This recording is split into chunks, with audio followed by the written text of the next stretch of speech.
सोचिए, असली ताकत होती कहाँ है?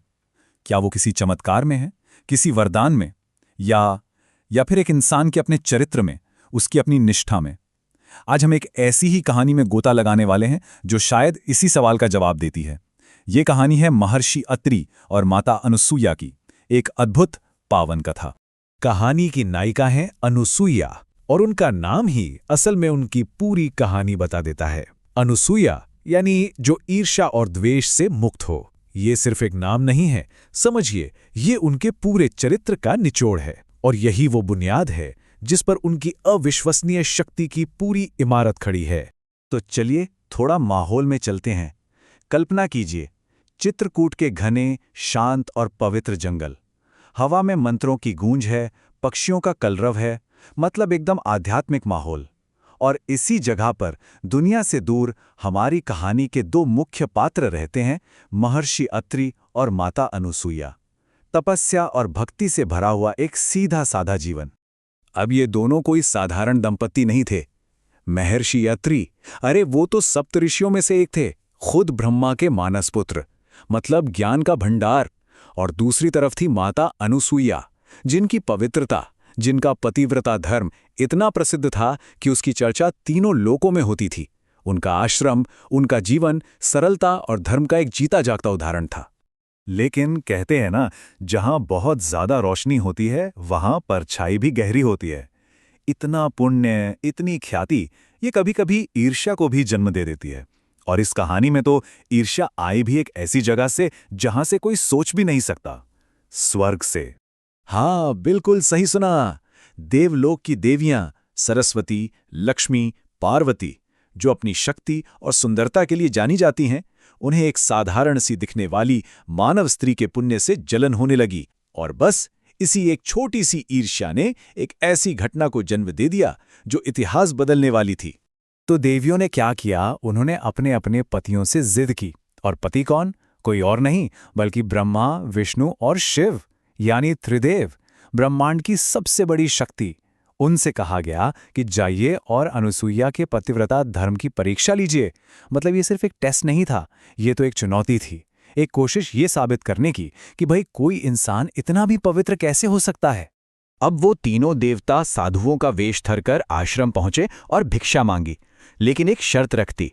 एक ऐसी शर्त जो सुनकर ही किसी के भी होश उड़ जाएं। सोचिए, एक पतिव्रता स्त्री के लिए इससे बड़ी धर्म संकट की स्थिति क्या होगी? एक तरफ अतिथि सेवा का धर्म, जिसे ठुकराया नहीं जा सकता, और दूसरी तरफ अपना पतिव्रता धर्म, जो उनका सर्वस्व था। एक असंभव सी स्थिति। कोई भी और होता तो शायद टूट जाता। लेकिन हम माता अनुसुईया की बात कर रहे हैं। वो कोई और नहीं थीं, और उन्होंने जो किया उसने सिर्फ उन तीनों देवों को ही नहीं बल्कि पूरे ब्रह्मांड को हैरान कर दिया। तो अनुसुईया ने क्या किया? वो घबराई नहीं। उन्होंने अपनी आंखें बंद की और अपनी तपस्या की शक्ति से उन्होंने तुरंत पहचान लिया कि ये कोई साधारण साधु नहीं, ये तो स्वयं त्रिदेव हैं। बस फिर क्या था? उन्होंने अपने पति के चरण धोकर रखे हुए पवित्र जल को हाथ में लिया, एक प्रार्थना की और उन तीनों मेहमानों पर छिड़क दिया। और अगले ही पल जो हुआ वो अकल्पनीय था। ब्रह्मांड के महाशक्तिशाली त्रिदेव तीन छोटे छोटे प्यारे से शिशुओं में बदल गए थे। अब देखिए क्या अद्भुत उपाय निकाला उन्होंने। शर्त भी पूरी हो गई और मर्यादा भी रह गई। वो तीनों देवता अब उनके बच्चे थे, तो उन्होंने एक माँ के रूप में वात्सल्य भाव से उन्हें दूध पिलाकर अपनी अतिथि सेवा पूरी की। उन्होंने किसी को नीचा नहीं दिखाया, बल्कि उन्हें अपने बच्चों का दर्जा दे दिया। एक ही साथ अतिथि धर्म भी निभ गया और पतिव्रता धर्म पर भी कोई आंच नहीं आई। कमाल है ना? खैर, जब देवियों को बहुत देर तक अपने पति वापस नहीं मिले तो वो चिंतित होकर आश्रम पहुंची और उन्होंने अनुसुईया से क्षमा मांगी। अनुसुईया ने फिर से वही पवित्र जल छिड़का और त्रिदेव अपने असली रूप में वापस आ गए। वो अनुसुईया की पवित्रता और बुद्धि से इतने प्रसन्न हुए, इतने ज्यादा कि उन्होंने अनुसुईया को एक ऐसा वरदान दिया जिसकी उन्होंने कभी कल्पना भी नहीं की होगी। वरदान ये था कि वो तीनों ही उनके पुत्रों के रूप में जन्म लेंगे, और ऐसा ही हुआ। भगवान विष्णु के अंश से जन्मे दत्तात्रेय, जो त्रिदेवों के संयुक्त अवतार माने जाते हैं, भगवान ब्रह्मा के अंश से जन्मे चंद्र यानी सोम, और भगवान शिव के अंश से जन्मे महर्षि दुर्वासा, जो अपनी कठोर तपस्या के लिए जाने गए। पर कहानी यहीं खत्म नहीं होती, बिल्कुल नहीं। असल में अनुसुया का प्रभाव तो इसके बाद और भी गहरा होता गया। उनकी विरासत आज भी हमारे धर्म ग्रंथों में जीवित है और हम सब के लिए एक प्रेरणा है।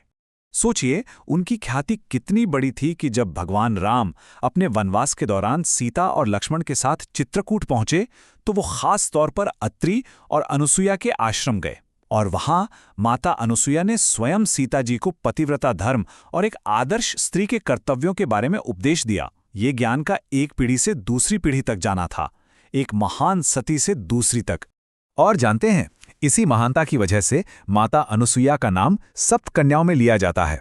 ये हमारी परंपरा की वो 7 महान नारियां हैं जिन्हें उनकी पवित्रता और चरित्र के लिए पूजा जाता है। इस लिस्ट में शामिल होना ही अपने आप में उनके कद का सबसे बड़ा सबूत है। तो इस पूरी कहानी का सार क्या है? सब कुछ सुनने के बाद हम क्या सीख सकते हैं?